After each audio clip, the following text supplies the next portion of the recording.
Përshëndetje dhe mirë se erdhët në A2 Sot, ku ndër zhvillimet kryesore do të ndisni. Besimtarët e krishterë festojnë sot lindjen e Jezu Krishtit nga selia e shenjtë në Vatikan. Në mesazhin Urbi et Orbi, Papa Leoni XIV bëri thirrje që të jepet fund luftrave dhe konflikteve në botë, ndërsa kërkoi nga Moska dhe Kievi që të gjejnë gjuhën e dialogut. Presidenti i Ukrainës Volodymyr Zelensky në këtë Krishtlindje tha se vendi i tij ka nevojë për paqe, ndërsa lufta me Rusin po vazhdon. Ai nënvizoi se gjithë bota uron vdekjen e Putin dhe akuzoi Rusin për nisjen e sulmeve masive. Shteti mbushi arkën me 688 miliard lek, falë rritjes së çmimeve dhe tatimeve mbi fitimin. Të ardhurat shumë të larta si shpenzime bëjnë që buxheti të mbyllet pozitivisht me 49 miliard lek të kursyer. SPAK po heton pasuritë e 89 shtetasve kosovar të dyshuar për trafik droge dhe pastrim parash. Identifikimi i tyre është bërë përmes aplikacionit Sky EncroChat. Përmes këtij operacioni synohet zbulimi i pronave, bizneseve apo llogarive bankare që ata mund të kenë në Shqipëri. Meshat e mbajtura për Krishtlindjen në katedralet dhe kishat e gjithë botës përcjellin mesazhe të forta paqeje, falje, solidariteti dhe dashurie mes njerëzve, një lloj sigur vetlindja e Krishtit e përbashkon botën, simbolikën e kësaj dite të shënuar.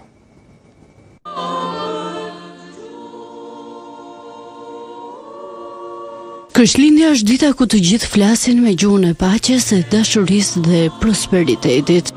Lindja e Krishtit për të shpëtuar botën nga skamja dhe varfëria e shpirtit është një festë që bashkon gjithë botën. Në Kishën Katolike në Tiranë, besimtarët janë bërë bashkë mbrëmjen e 24 dhjetorit si vigjilje dhe pritje e festës Lindja e Krishtit.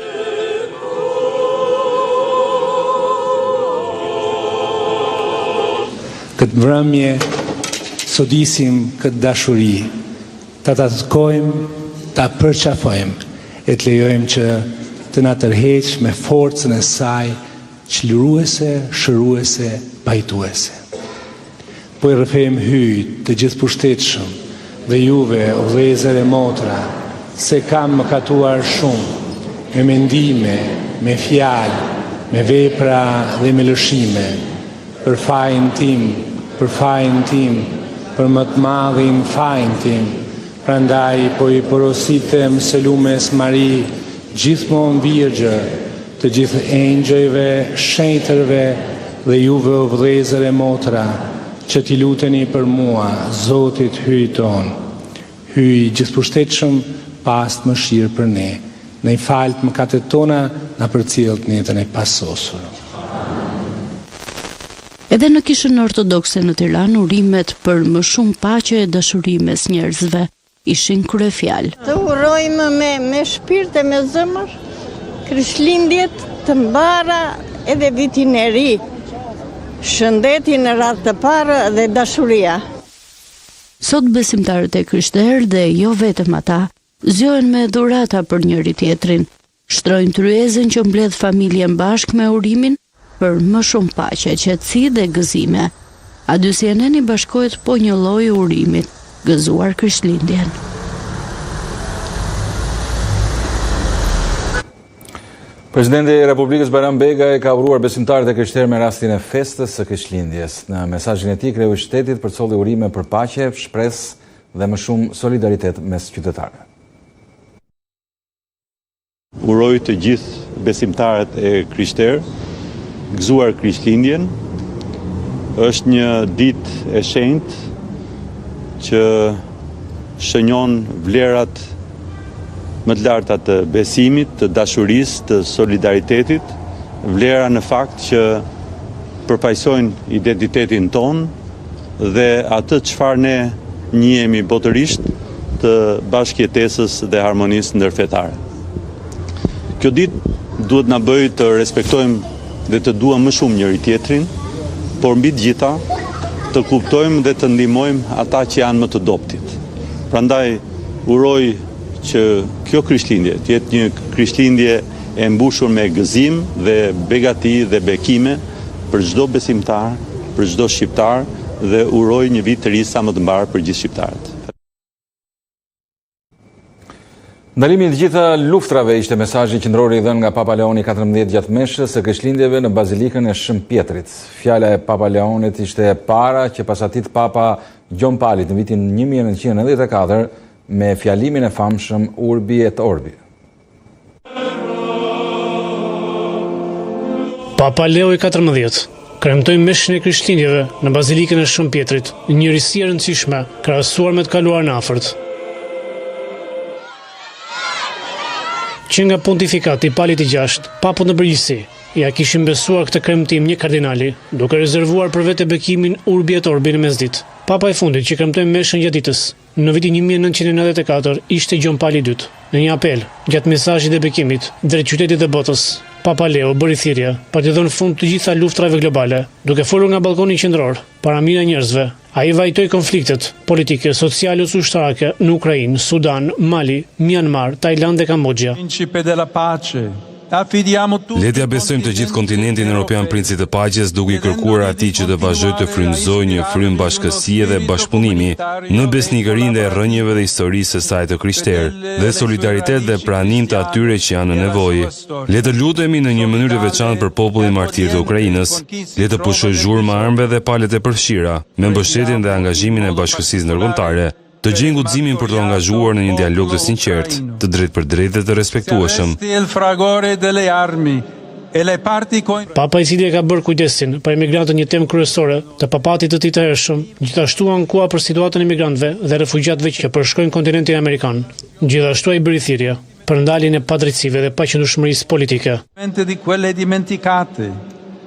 Nga fëmia i Betlehemit ne kërkojmë paqe dhe ngushëllim për viktimat e të gjitha luftrave aktuale në botë, veçanërisht për ato që janë harruar dhe për ata që vijojnë të vuajnë për shkak të padrejtësisë, paqëndrueshmërisë politike, persekutimin fetar dhe terrorizmit.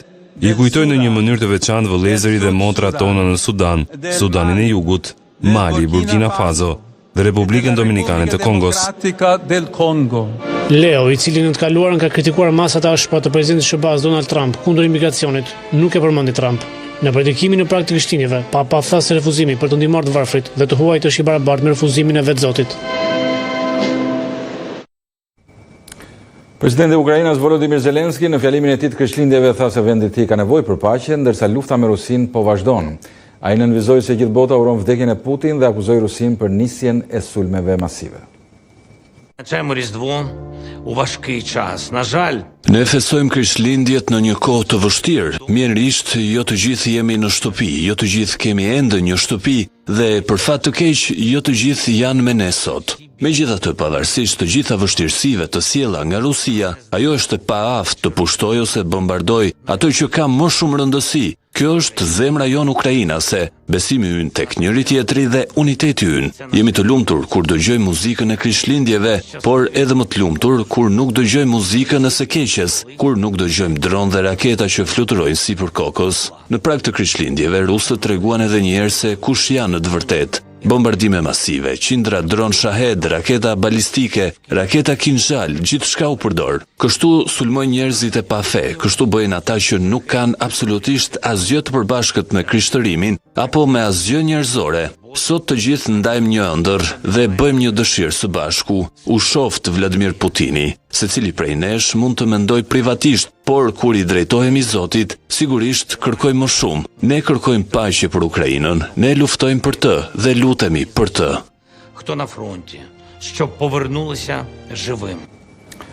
Presidenti Amerikan Donald Trump bashkë me zonjën e tij morën rolin e babagjyshit për pakor, teksa i u përgjigj thirrjeve telefonike të disa fëmijëve. Trump bëri shaka duke thënë se Santa Clausin e keq nuk do e lejojë që të futet në SBA. Donald Trump i zë vendin babagjyshit. Presidenti Amerikan dhe zonja e parë Melania morën telefonin dhe u përgjigjen thirrjeve të fëmijëve për Krishtlindje dhe mbi të gjitha për vendodhjen e Santa Clausit që udhëton përreth botës.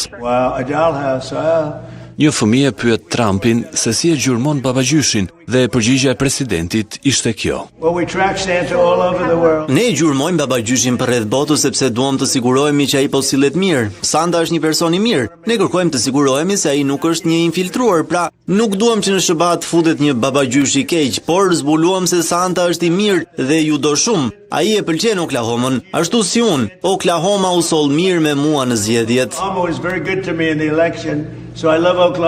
Tani është viti 70 që bëhet gjurmimi i udhëtimit të babagjyshit dhe është shndërruar në një fenomen global, me njerëzit nga e mbar bota që e ndjekin procesin e dorëzimit të dhuratave përmes karrocës me drer. Porosia e presidentit amerikan dhe e zonjës së parë për fëmijët ishte që ata të linin biskota dhe ëmbëlsira.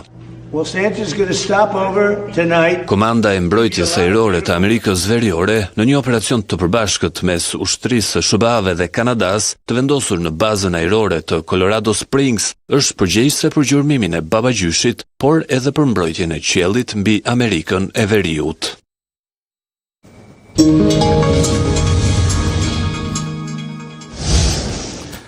SPAK po heton pasuritë e 89 shtetasve kosovar të dyshuar për trafik droge dhe pastrim parash. Identifikimi i tyre është bërë përmes aplikacionit Sky EncroChat. Përmes këtij operacioni synohet zbulimi i pronave, bizneseve apo llogarive bankare që ata mund të kenë në Shqipëri. Prokuroria e posaçme SPAK po kryen hetime për verifikimin e pasurive të mundshme në Shqipëri të 89 shqiptarëve nga Kosova, pas dyshimeve se mund të jenë krijuar mbi të ardhurat kriminale. Veprimet hetimore po kryen në zbatim të një letër porosie të dërguar nga autoritetet e drejtësisë në Kosovë, që po hetojnë 31 persona të dyshuar si pjesë e një grupi kriminal të angazhuar në trafik droge dhe pastrim të parave. Të gjithë janë identifikuar për shkak të komunikimeve në aplikacionin Sky ECC, bazuar në të dhënat e marra nga autoritetet belge dhe franceze të drejtësisë. Kërkesa e bërë nga Prokuroria Speciale e Republikës së Kosovës është miratuar më herët nga gjykata e posaçme, që i ka dhënë dritë jeshile SPAK të kryejë hetime për llogari të palës kosovare. Nga hetimi në këtë shtet, ka rezultuar se të pandehurit fitimin e gjeneruar nga aktiviteti kriminal e kanë transferuar në për biznese të ndryshme, të cilat janë themeluar nga vetë të pandehurit ose persona të tjerë. Po ashtu një pjesë e pasurisë rezulton të jetë konvertuar në prona të luajshme e të paluajshme, si tokë, shtëpi, banesa, vetura e tjerë, me qëllim fshehjen e burimit të ardhurave. Referuar hetimit në Kosovë, rezulton se të pandehurit i kanë investuar paratë e trafikut të drogës, si brenda teritorit të Republikës së Kosovës, ashtu edhe në vende të tjera, përfshi këtu edhe Republikën e Shqipërisë. Për këtë arsye, pala kosovare kërkon të kalohen në filtër jo vetëm pasuritë e 31 të akuzuarve, por edhe të 58 personave të tjerë, familjarë dhe të afërm të tyre, në emër të cilëve mund të jenë regjistruar pasuritë e palishme, duke e çuar totalin e personave që do t'ju verifikohen pasuritë në Shqipëri në 89. Në zbatim të letër porosis, SPAK do të verifikoj edhe nëse kanë të hapura llogari bankare në banka të nivelit të dytë në Shqipëri.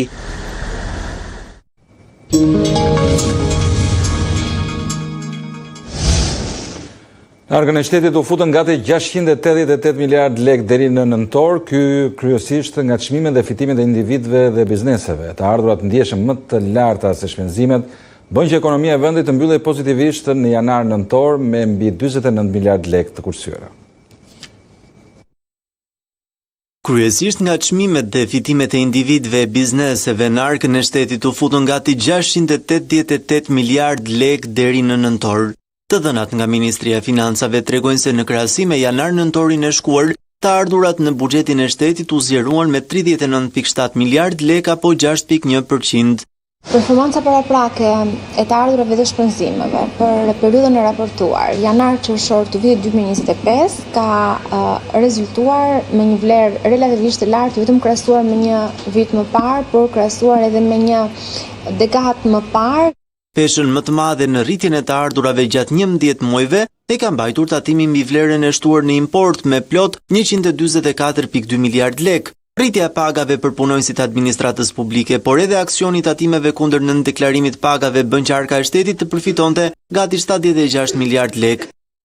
Pozitivisht ka ndikuar edhe tatimi mbi fitimin e bizneseve. Nuk është vetëm një lajm i mirë, pasi në këtë rast shifrat flasin vetë. Arka e shtetit ne zakonisht kemi diskutuar të kundërtën së bashku dhe kemi arritur në objektiva dhe në përfundime se si duhej të performoj mbledhja e ardhurave shpenzive në mënyrë që të rritej arka e buxhetit të shtetit ishte plot. Jemi para faktit që është plot. Ndërsa shpenzimet deri në fund të nëntorit arritën në 638.6 miliard lek në rritje me 57.5 miliard në raport me janar-nëntorin 2024. Mbajtja e këtij niveli stabil, do të quaja unë, të shpenzimeve nuk faturohet vetëm me periudhën e zgjedhjeve, por mendoj që institucionet e drejtësisë kanë bërë mjaftueshëm mirë punën e tyre, që do të thotë kemi më shumë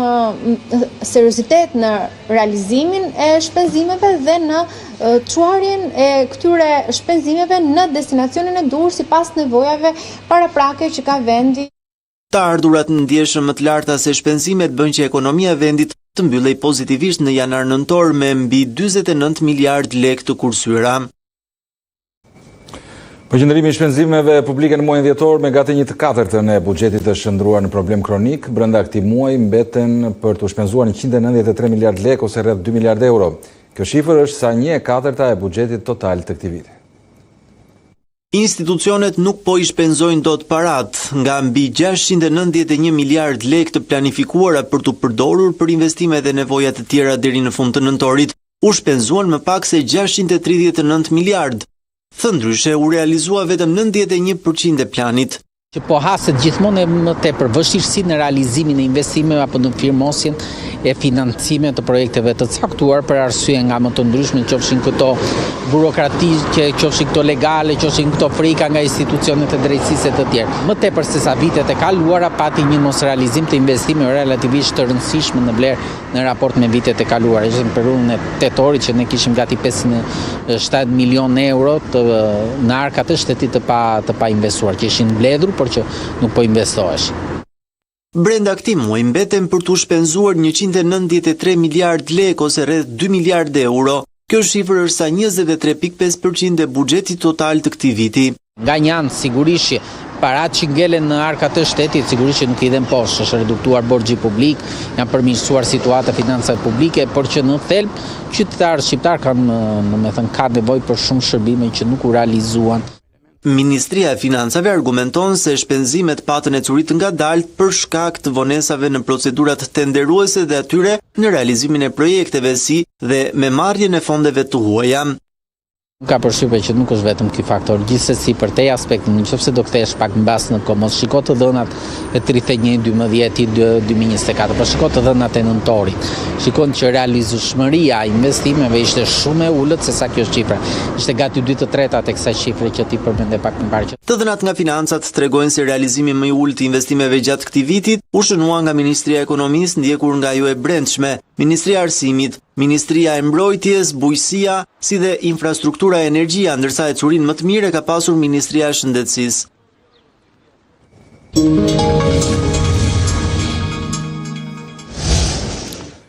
Bregu perëndimor ndodhet në një rrezik permanent për shkak të shtimit kolonëve izraelit. Si rrjedhoi këtij fakti, një pjesë e konsiderueshme e vendeve perëndimore kanë shprehur zemratën e tyre për faktin se kabineti izraelit ka miratuar krijimin e 19 pikave të kolonëve të rinj në bregun perëndimor. 12 vende europiane, përfshirë Kanadan dhe Japonin, kanë dënuar vendimin e Izraelit në fillim të muajit për të miratuar 19 vendbanime të reja hebraike në bregun perëndimor të pushtuar, duke thënë se ky veprim dëmton perspektivat për paqe dhe siguri afatgjatë në rajon. Veprime të tilla të njëanshme, si pjesë e një intensifikimi më të gjerë të politikave të vendbanimeve në bregun perëndimor, jo vetëm që shkelin ligjin ndërkombëtar, por edhe rrezikojnë të nxisin paqëndrueshmërinë, thanë ata në një deklaratë të përbashkët. Kabineti izraelit miratoi legalizimin dhe krijimin e 19 pikave të kolonëve më 11 dhjetor, sipas një burimi izraelit për median amerikane CNN. Ministri i Financave ekstrem të djathtë Bezalel Smotrich, vetë një kolon, njoftoi këtë veprim në një postim në mediat sociale të dielën. Vendimi autorizon 19 pika të kolonëve në të gjithë bregun perëndimor, përfshi 2 që evakuan në planin e shkëputjes të vitit 2005 dhe kjo vjen në një kohë kur dhuna e kolonëve izraelit ndaj palestinezëve është rritur. Deklarata e përbashkët u publikua nga shtetet e Belgjikës, Kanadas, Danimarkës, Francës, Gjermanisë, Italisë, Islandës, Irlandës, Japonisë, Maltës, Holandës, Norvegjisë, Spanjës dhe Mbretërisë së Bashkuar. Ne riafirmojmë angazhimet tonë të palëkundur për një paqe gjithëpërfshirëse të drejtë dhe të qëndrueshme bazuar në zgjidhje me 2 shtete, në përputhje me rezolutat përkatëse të Këshillit të Sigurimit të OKB-s, ku 2 shtete demokratike, Izraeli dhe Palestina, jetojnë krah për krah në paqe dhe siguri brenda kufive të sigurt të njohur, shton deklarata. Ministri i jashtëm izraelit e hodhi poshtë deklaratën, duke pohuar se populli hebreu ka të drejtë të krijojë një atë kombëtar që shtrin në gjithë territorin e Palestinës së mandatuar. Qeveritë huaja nuk do ta kufizojnë të drejtën e hebrejve për të jetuar në tokën e Izraelit, tha Ini Posimix. Bregu perëndimor i cili shtren në perëndim të lumit Jordan, midis Izraelit dhe Jordanisë, është pushtruar nga ushtria izraelite që nga viti 1967 dhe është shtëpia më shumë se 3.3 milion palestinezëve. Udhëheqësit izraelit janë bërë gjithnjë më të hapur në refuzimin e tyre të një shteti të ardhshëm palestinez në prag të sulmit Hamasit më 7 tetor dhe që nga ajo kohë, pavarësisht thirrjeve ndërkombëtare, për një zgjidhje të negociuar pas pushtimit prej dekadash. Departamenti Amerikan i Drejtësisë ka njoftuar se ka gjetur mbi 1 milion dokumente shtesë për rastin Jeffrey Epstein për shkak të vëllimit të madh të materialit. Publikimi i mandatuar ligjërisht do të zgjasë disa javë të tjera. Mbetet mister se deri në çfarë mase është përfshirë Donald Trump. Departamenti Amerikan i Drejtësisë bën me dije se ka gjetur më shumë se 1 milion dokumente shtesë që mund të lidhen me shkelsin e dënuar për krime seksuale Jeffrey Epstein. FBI dhe zyra prokurorit të distriktit të Manhattanit zbuluan dosjet, thanë në deklaratë e njëjtën. Për shkak të vëllimit të madh të materialit, publikimi i tij detyruar ligjërisht do të zgjasë disa javë. Avokatët do punojnë pa ndërprerje për të kryer redaktimet e kërkuara ligjërisht për të mbrojtur viktimat dhe ne do të publikojmë dokumentet më shpejt sa të mundur, thekson deklarata. Publikimi i dosjeve të Epstein është një nga çështjet qendrore politike të vitit në SBA. Administrata e presidentit Donald Trump ka filluar publikimin e dokumenteve që janë vënë në dispozicion deri më tani. Kjo është në përputhje me një ligj që Kongresi miratoi kundër dëshirës së Trump, përfshirë dhe me votat e republikanëve. Ligji urdhëron të publikimin e të gjitha dokumenteve të Epstein deri më 19 por lejon të disa redaktime për të mbrojtur viktimat. Megjithatë, botimet e mëparshme ishin redaktuara shumë, sa kjo i zemroi edhe disa republikanë. Ata po luftojnë për shumicën e tyre të ngushtë në Senat dhe dhomën e përfaqësuesve në zgjedhjet e Kongresit në fillim të nëntorit. Udhëheqësi i pakicës në Senatin Amerikan Chuck Schumer akuzoi Trump për mbulim të dokumenteve të sapo dalë në dritë. Amerikanët meritojnë një përgjigje për pyetjen se çfarë po fshihet dhe pse, shkroi politikani i opozitës në X. Drejtësia e vonuar është drejtësi harruar, tha ai. Rasti Epstein është i mbuluar me spekulime, prandaj presioni për publikimin e tij është rritur vitet e fundit. Epstein, i cili kishte lidhje veçanërisht të mira midis të pasurve dhe të famshme, dëshohet u sigronte të mitrave për seks disa prej të njohurve të tij. Ai u gjeti vdekur në burg në vitin 2019, një vdekje që u cilësua si vetvrasje. Trump dhe Epstein ishin miq të ngushtë publikisht në vitin 1990 dhe fillimin e viteve 2000, përpara se të grindeshin, para dënimit të parë të Epstein në vitin 2008. Trump nuk akuzohet për ndonjë shkelje dhe ka mohuar të ketë dieni për krimet e Epstein. Shumë nga mbështetësit e tij, sipas sondazheve të mëparshme, besojnë se qeverisja po fshet dokumente rreth Epstein që do të vërtetonin lidhjet e tij me figurat me ndikim. Shues nderuar, ishte gjithçka për aty sot. Ju kujtoj për zhvillimet më të fundit na ndiqni në faqen tonë zyrtare adycnn.com. Bashkë jemi përfunduar këtu. Mirupafshim.